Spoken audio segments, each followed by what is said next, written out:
Ganze überhaupt funktioniert und zusammenarbeitet. They're different because of the, I would say, the country, the culture, but also the plants and the how do you say, the landscape, the weather, the soil. All of that makes each farm work really differently.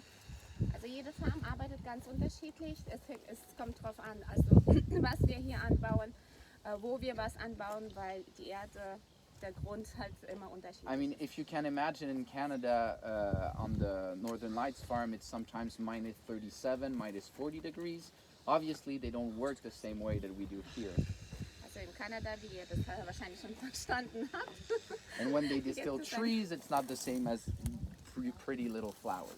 Ja, also wird es wohl nicht dasselbe sein, in Kanada etwas anzubauen, als es hier ist möglich ist. So Gary actually first came to France in 1990. Also 1990 kam Gary zum ersten Mal nach Frankreich. And he came after meeting my father in the US. Kam hierher, nachdem seinen Vater in US getroffen hat. My father was a lavender distiller in the south of France. Sein Vater war ein Lavendeldistillator. Habe ich das richtig gesagt? Ja? In Frankreich. But with the history of my father, he was actually trying to find a way to produce a quality oil that was going towards aromatherapy. Although at that time, aromatherapy, even if there was some knowledge, was not very common, and so most of the essential oil was going to the perfume industry. That was a little bit long. No, I'm just joking. You can joke, I like that. Also mit der Erfahrung seines Vaters wollte er etwas Neues erschaffen, und zwar ein Öl, das nicht nur für Aroma bedingt ist, sondern mehr. What was it named?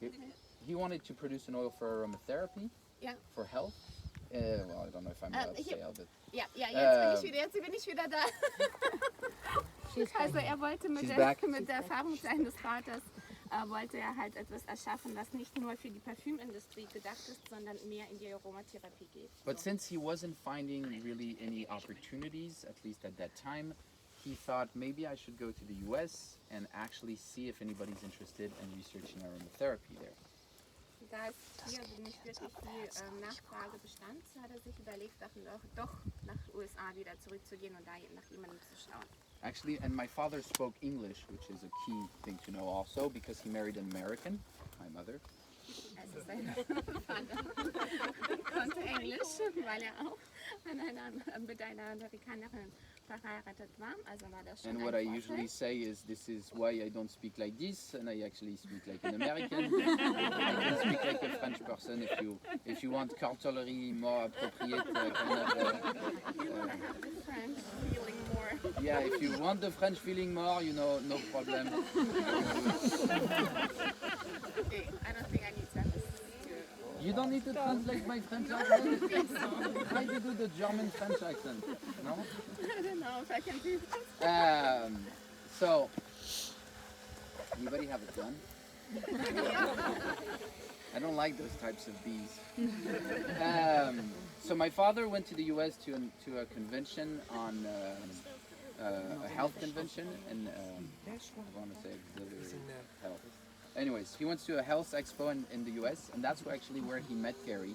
And he had brought some of his lavender, and when he presented it to Gary, Gary was actually extremely interested in it, because he knew that a lot of the knowledge on distillation, on lavender, was in France, but also a lot of the research was being done by French doctors on aromatherapy, except Gary didn't speak French.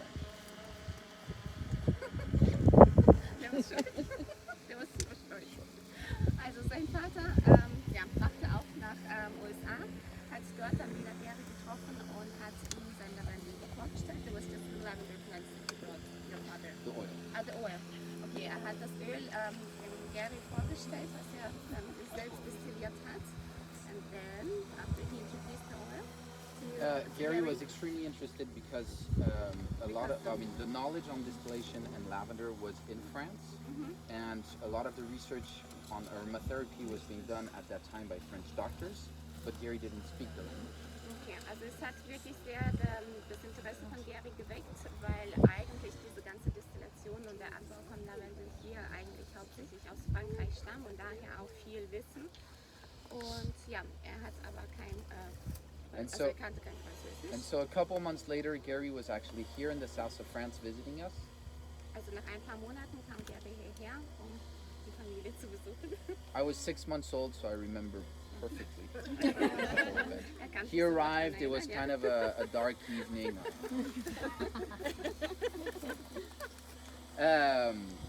But Gary came to really learn everything he could on the way that everything was being distilled at that time. Except Gary, he really had a vision for the essential oil and where he wanted to go that was actually even more advanced, but he also needed the knowledge and a lot of the research that was being done here. So he came wanting to measure everything, wanting to learn everything that was being done. Also Gary kam hierher, um sich generell mehr Wissen zu verschaffen. Natürlich hat er eine selbst eigene Vision gehabt, aber dieser ganze Prozess, wie das Ganze abläuft, wie das Ganze abgebaut wird, hat er natürlich damals noch nicht gehabt und deswegen kam er hierher.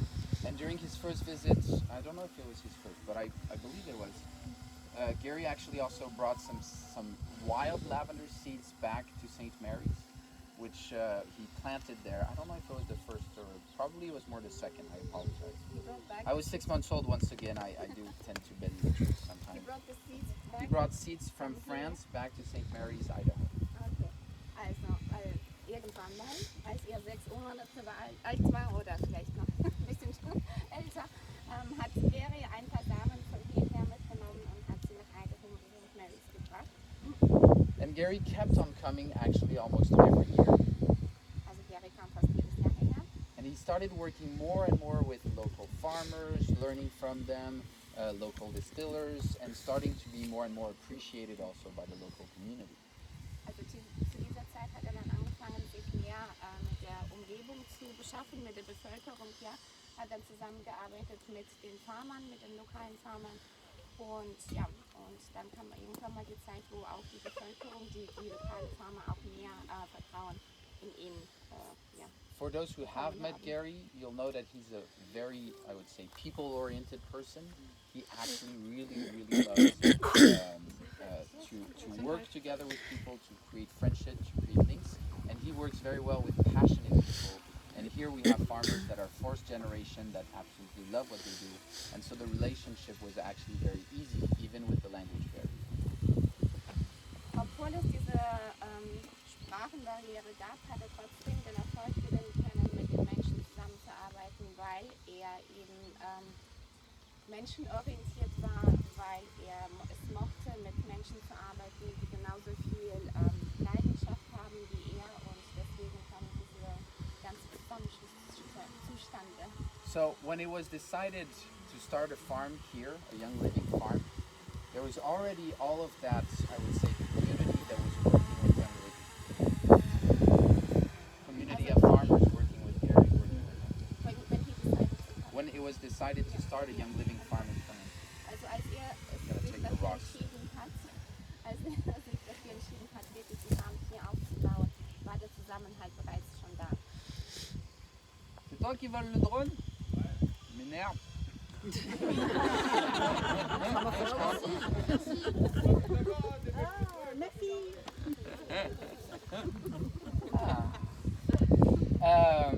And so obviously the ideology of setting this farm was not to break those relationships, buy a huge amount of land, produce lavender ourselves, and not continue the work that was started with all these other farmers.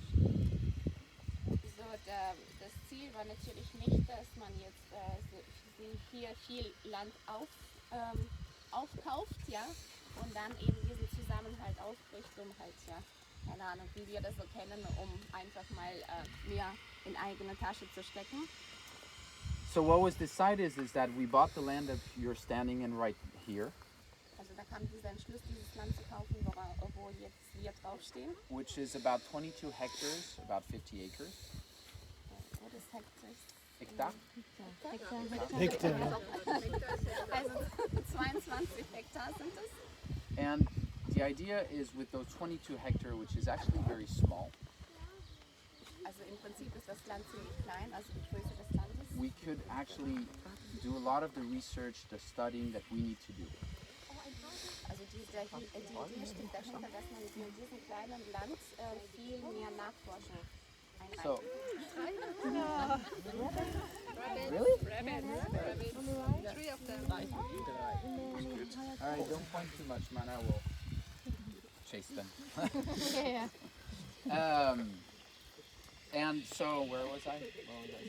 What was I saying? Oh, so, what you'll understand. So, the idea of you being here, first of all, is to show you a little bit the effort and the care we put into making our oil. And by doing so, you'll understand really what seed to seal means and what it actually, what it takes to create a quality oil. Also warum wir heute eigentlich alle hier sind, um einfach mal zu erfahren, wie das ganze Prozess funktioniert, wie das ganze Öl hergestellt wird und damit ihr einfach mal eine bessere Übersicht habt über das Seed to Seal. And seed to seal, Gary used to say with seed to seal there's no separation. Also Gary sagte mal, ja, dass es keine Trennung gibt bei Seed to Seal. Das heißt, alles gehört zusammen. The way you could frame that, it also means that with seed to seal, each step of making the essential oil holds equal importance. Jeder Schritt ist gleichwertig bei Seed to Seal. And what that means is that we need to properly understand each of those steps. We need to do research and studying how to cultivate, when to harvest, how to best harvest, how to best distill in order to say that we have a quality oil. Um ein Qualitätsöl zu erschaffen, müssen wir halt eben wirklich jeden Schritt genau nachforschen und damit das halt wirklich jeder Schritt nicht irgendwie schief läuft und den nächsten Schritt beeinträchtigt. Because if you want to study something also, it's best to have your own area and be able to do so. And owning farms, and most of our farms are also called research farms, is for that very purpose. In order to study and understand the plants, it's best that we own the land, we own the plants, we can do those trials ourselves. Um zu forschen und um die Pflanzen zu verstehen, ist es wichtig, dass man das Land selbst besitzt, also dass man nicht irgendwo eingeschränkt wird, dass man wirklich selbstständig irgendwelche Erforschungen erschaffen kann. And in farming and in research, the best way to learn something is to do trials and errors. And I'll focus on errors also, because making mistakes is important. If you don't make mistakes, it means you didn't try. Also ist es wichtig, sich nicht nur auf die Erfolge zu konzentrieren, sondern auch auf die Misserfolge, weil im Prinzip auch, wie er es gesagt hat, also Misserfolge sind eigentlich sogar ein bisschen wichtiger, weil dadurch kann man viel mehr lernen. And we as Young Living can afford to make those mistakes.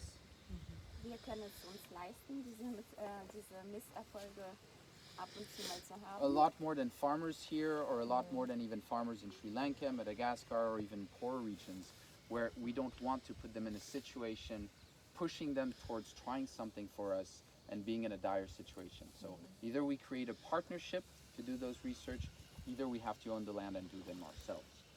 Also Young Living kann es sich leisten, diese Misserfolge zu haben.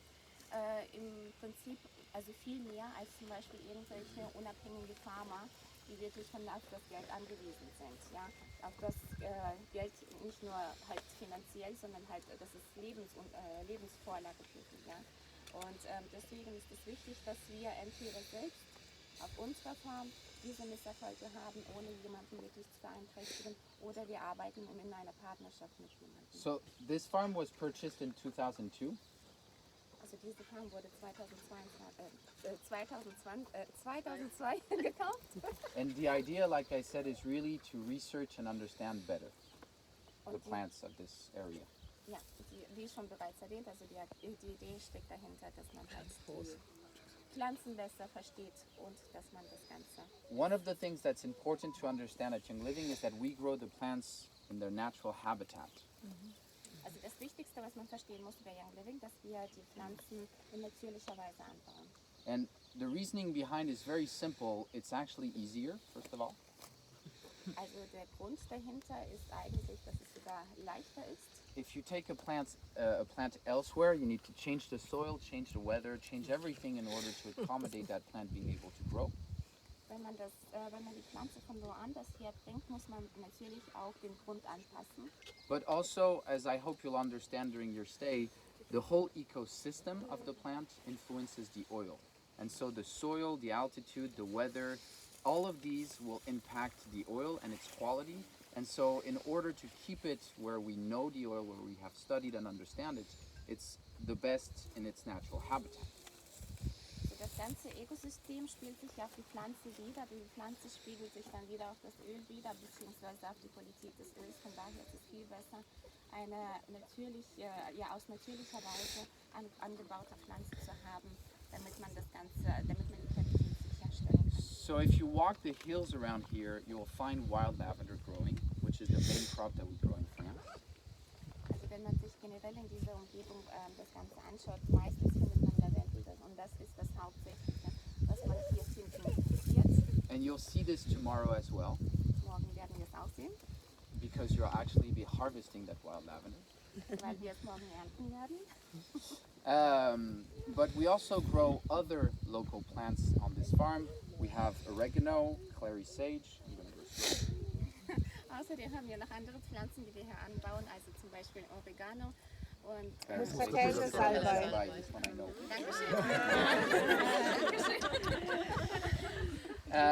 We have hyssop, we have rosemary, Also Rosmarin und Hyssop, we have fennel, Fenchel, we have a variety of helichrysum. Helichrysum, verschiedene Arten. Which one am I missing? Am I missing one? Einkorn. Einkorn, yeah, okay, I finished with that one because it's not an essential oil. But I said rosemary. Yep. Weed.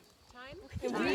We grow a lot of weed, but you'll see also that's thyme. We did some trials, but thyme, even though the variety we have here is actually not that interesting in aromatherapy, at least not directly. And so the fields that we've stopped it. I'm looking right now at growing marjoram and mountain savory, which are also both local plants. But as always, we plant, we have to study the oil, its quality, but also how the equipment that we have, are we able to harvest it the right way at the right time and all of this. Sorry. Also momentan überlegt sich Majoram und what was it, clary sage? Mountain savory. Mountain savory. Okay, I don't know. Okay, Jeder weiß Bescheid. that one I don't know. Überlegt sich das hier noch zusätzlich hier anbauen zu lassen, aber ja, das ist halt wiederum im Prozess, das dauert ein bisschen. And so this farm also with owning it, the idea is to have a little bit of every plant and study it. But right now we're changing a lot of things on the farm, especially with the field behind me. And so I'm going to explain a little bit the new trials that we've been working on for about 5 years on just this field. Okay, also momentan finden verschiedene Umänderungen hier statt.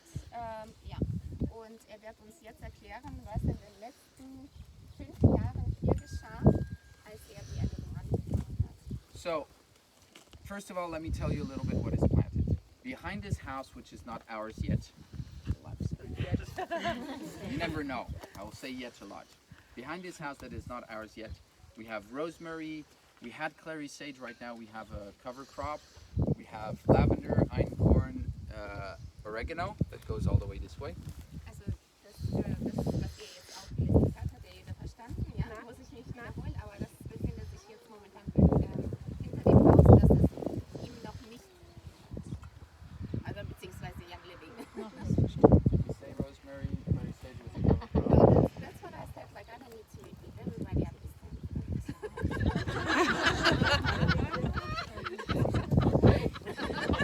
For those who don't, I hope my gestures gives you an idea.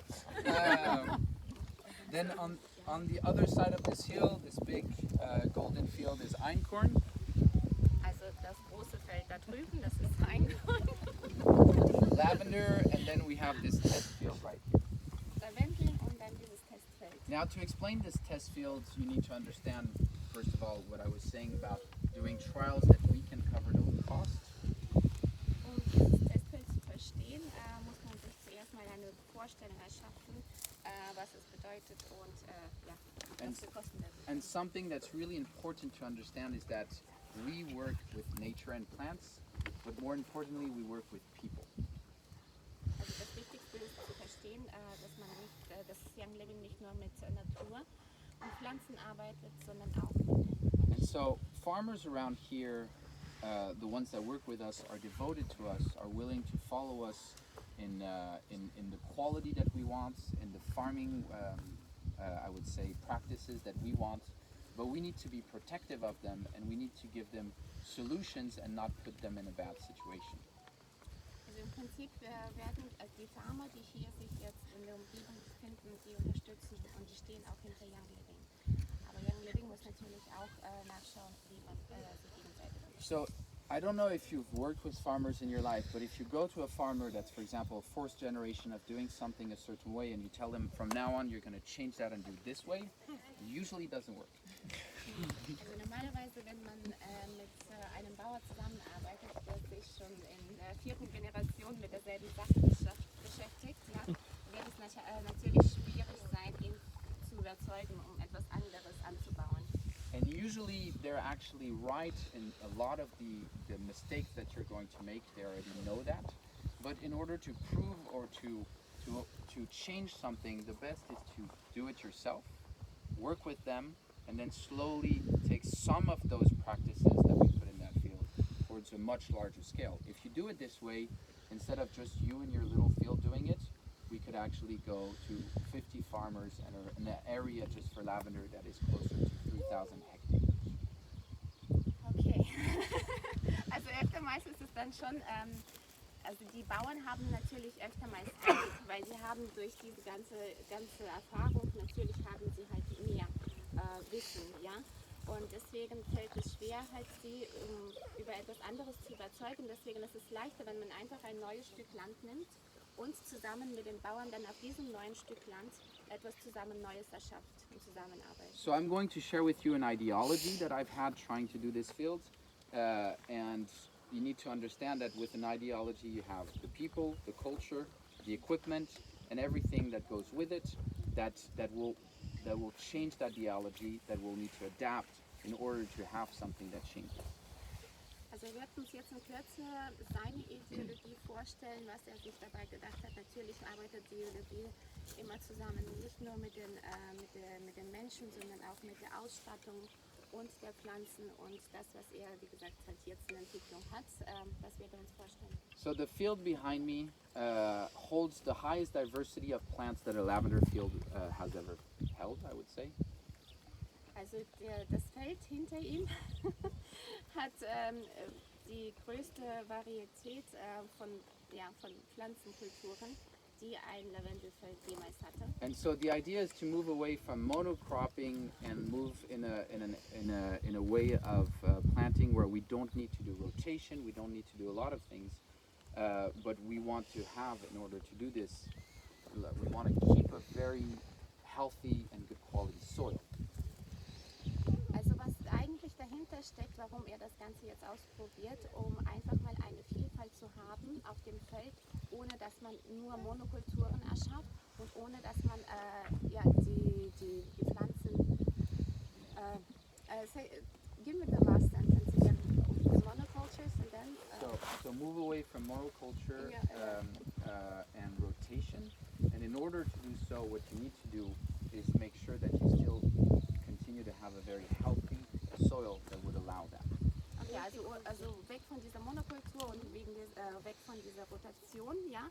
Und da muss man halt eben darauf achten, dass eben der Grund gesund genug ist, um das So I don't know if you've noticed, but rarely does a forest or a natural area after 10 years just switch to another plant. Also Sie haben das wahrscheinlich kaum gesehen, dass ein Waldstück nach 10 Jahren dann auf einmal komplett zu einem anderen Waldstück bekommt. But this is in a forest. Obviously, we do have a production. We are trying to produce an essential oil from it. But if we try and observe a little bit, it's the diversity that might allow that. And so this is what we're trying to understand. And I'm very careful saying trying to understand.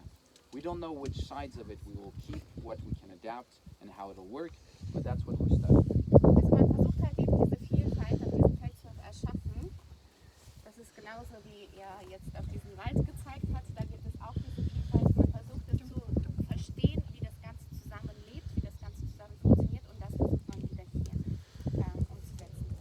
So as you can see in this field, we have trees. We have a line of palm trees right here. Then over there, you see there's another row of trees. Those are olive trees.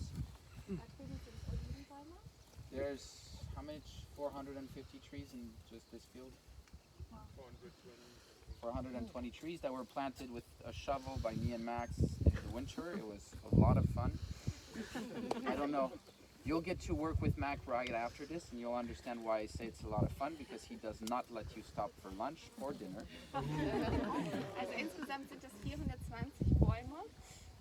Die wurden angepflanzt von den beiden im Winter und anscheinend soll es sehr spaßig sein, mit diesem Herrn zusammenzuarbeiten.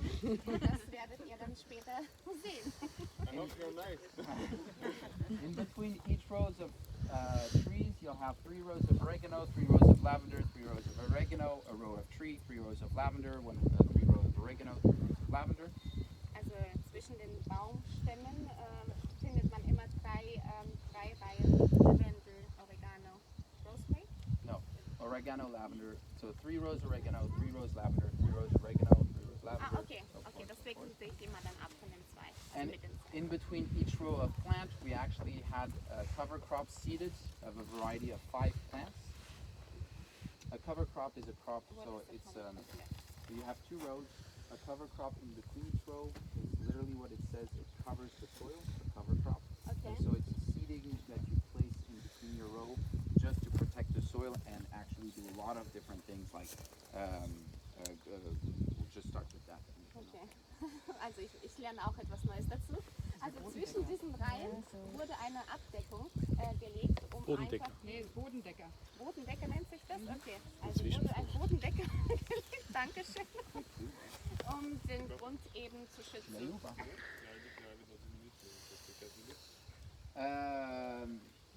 Right now we don't have the proper equipment to maintain that cover crop as a permanent cover, meaning that we can hold it year after year. And like I said, I'm working in the ideology of spreading this idea in a wide region, and so I need to make sure that I have proper yields for the farmer to actually make a living. They're not making a living off the cover crop, but off the main crop. Also warum man jetzt diese... I don't have the proper equipment to maintain. Warum man diesen Bodendecker jetzt noch da gelassen hat, weil man eben noch nicht die richtige Ausstattung dafür hat, The idea with this cover crop would have been to keep it like all year long, To be a permanent. cover crop. But because the plants like that we grow here, like oregano and lavender, are not like old enough and strong enough, we have to remove it in order to not have the cover crops getting in competition with the main crops that we grow. Okay, now I understand. Does everybody else understand? Nee, es wäre schön, wenn du übersetzt. Warum? There was Also enough. normalerweise sollte dieser Bodendecker drauf bleiben, permanent. Ja, also das habe ich jetzt vorhin falsch verstanden. Also ich habe das eine falsche Idee gehabt davon, wie das Ganze funktionieren soll. Aber momentan muss er entfernt werden. This is why we crush the cover crop before summer, like before it goes to seed, because we don't want it to go with competition with the main crop we grow here. On water, competition on water. Also weil die Pflanzen eben noch nicht stark genug sind, ja, muss dieser Bodendecker jährlich entfernt werden. Vom Sommer vor der neuen Aussaat? Bitte? Vom Sommer vor der neuen Ja, Aussaat? ja. What was the, like you're collecting it before the new? No, it was rotated inside about 2 weeks ago. Okay, Yeah. but you're gonna keep it for 1 year, or no? No, it has been crushed. We are going to replant it at the end of the season in about like October or November. Yes, and then you're gonna... Then we will try to keep it. Okay, that's what I wanted to know. Also ja, also vor kurzem, jetzt vor 2 Wochen wurde das jetzt geerntet, wurde das jetzt entfernt, Entschuldigung, nicht geerntet. Und dann, wenn es wieder neu angepflanzt wird, kommt dieser Bodendecker wieder drauf. And so studying also the equipment that we will need to manage those things, studying the impact that it has on the yield depending on the variety of seeds that we use for the cover crop, studying the effect of the trees, and the trees also have untouched areas, so like the amount of studies we're doing in just this one field is actually quite impressive. Also im Prinzip das, was man hier erforscht, ist ziemlich umfangreich. Also man achtet ja nicht nur, wie das Ganze sich auf den Boden auswirkt, sondern auch auf die Pflanzen und wie auch zum Beispiel auf diesen So just that I'll touch base, but the areas surrounding the trees, as you can see, have not been cut back in. Those will be untouched. There'll be little islands beside the field that are untouched earth. Also wie bei den Bäumen sieht man halt eben diese freie Fläche drumherum. Diese freie Fläche wird auch frei bleiben. We have a biologist right now, and maybe you'll get to see him. We'll see if he's back. He's back today. Yeah. Hopefully we will have it That's for been- lunch or tomorrow for lunch. That's been studying the natural pollinators inside our fields. So bees, except not honeybees that you know, but the natural ones. Also Jan Living hat auch hier Gruppentiere übertragen, die eben halt, I don't know how to feel it. A natural pollinator. A pollinator is someone that pollinizes Yeah. naturally, so a wild pollinator. What is it now? Pollen sorted like? Everything except honeybees. Yep. Basically. Honeybees are the chickens that Natürliche Bestäuber, ja, okay, gut. Also die Gruppen forschen eben halt nach, wie man halt mit natürlichen Bestäubern. And so the natural pollinators are one point in the ecosystem and a variety of different things that we're studying and trying to understand. But it really seems like having an area that is untouched would be extremely important to them and so extremely important to our practices. I'm sending you the location. Feldfläche hat, die unberührt bleibt, ja. Unberührt bleibt, dann hat man eben halt eine bessere Chance auf diese natürlichen Bestäuber.